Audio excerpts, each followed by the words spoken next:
Blake probably runs the most efficient organization. John, you would know, you've looked under the of more than any of us.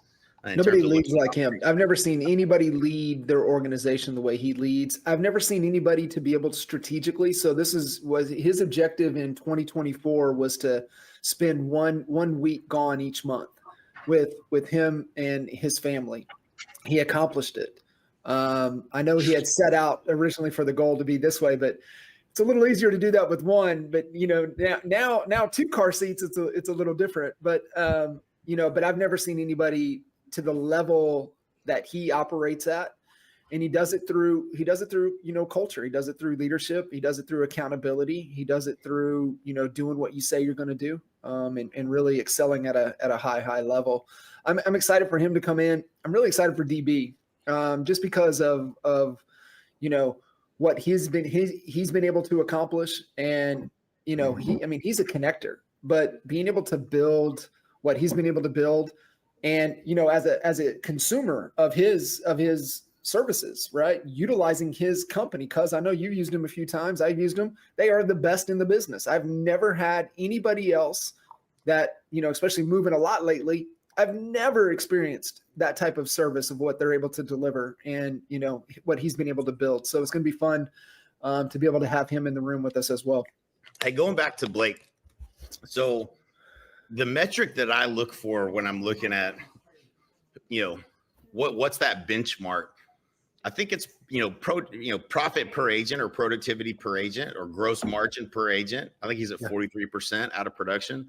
I don't think there's anyone I know that's producing at that high of a level. That's just efficiency across the board. Mm-hmm. And just mind blowing when you see that type of number for someone that's out of production, and they're not in an average sale price of $1 million or $8 and holding a profit percentage. Right. So to that metric that you were talking about, but also the bottom line. Right. And I think that's where, a lot of agents, and like for us, that was the third thing that allowed us to efficiently operate the business, get you fully out of production, was understanding that dynamic of top line revenue, gross profit, because that's what you're talking about after paying broker fees, sales, referrals, agents, all of the things that you have to pay.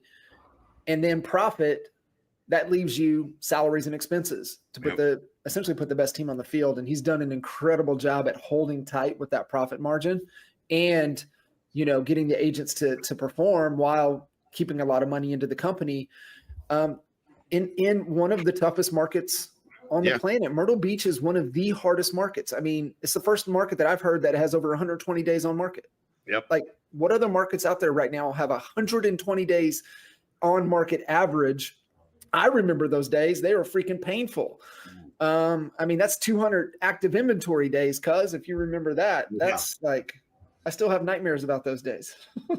It's extremely difficult to go from a good market to a down market because the things you have to get better at, those systems generally are not the ones you're focused on having in place. So price reductions, getting properties priced correctly, like those are things that will kill your net profitability if you don't have that dialed in going into the down season. And so it's super fascinating. I think with all the different angles that people are taking with their teams, and they're going Zillow Flex and they're getting referrals and they're all that.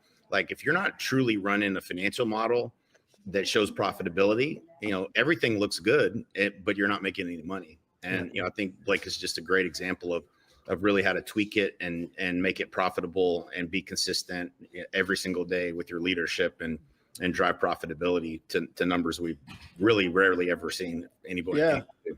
At 800 units or 500 units, he's still cranking the profitability. Still cranking the profit. The margin's still the margin. And, I think just thinking back in 2010, to your point there, Al, I think that was the first time, it was the first time I met Blake. Yeah. And I know Jay was coaching him personally one-on-one at that time.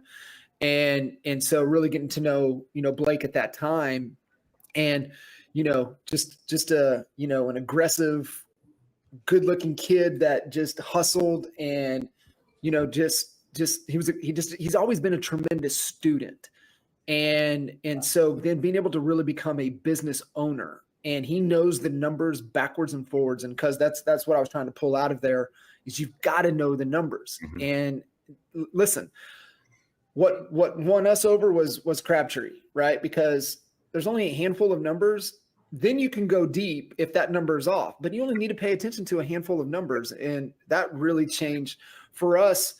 I mean, the three things, but that one was a massive shift for us to really get everything under control. Yeah. And I think, another, fascinating thing to think about too is, where for years we looked at people on stage and they appear to be doing well and things look great. And then you open the hood and you realize, they got a ton of debt and they're not, they're miserable in their personal life. Like Blake is a person that when you look at how he operates and how he lives his life and the balance that he has, you would trade places. Most people would trade places with him. Yeah. And I think that's, one of the things that you're looking for is it's not just numbers. We're looking at, hey man, how are you living life? And is this serving you, or is your business, are you a slave? Are you just adding bars to the jail cell around you, or are you actually running the business?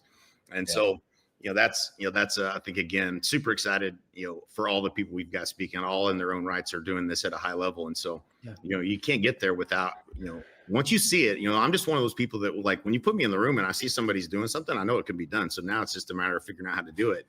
And if that's the kind of person that you are, and you're not where you need to be, then you got to get in rooms like this.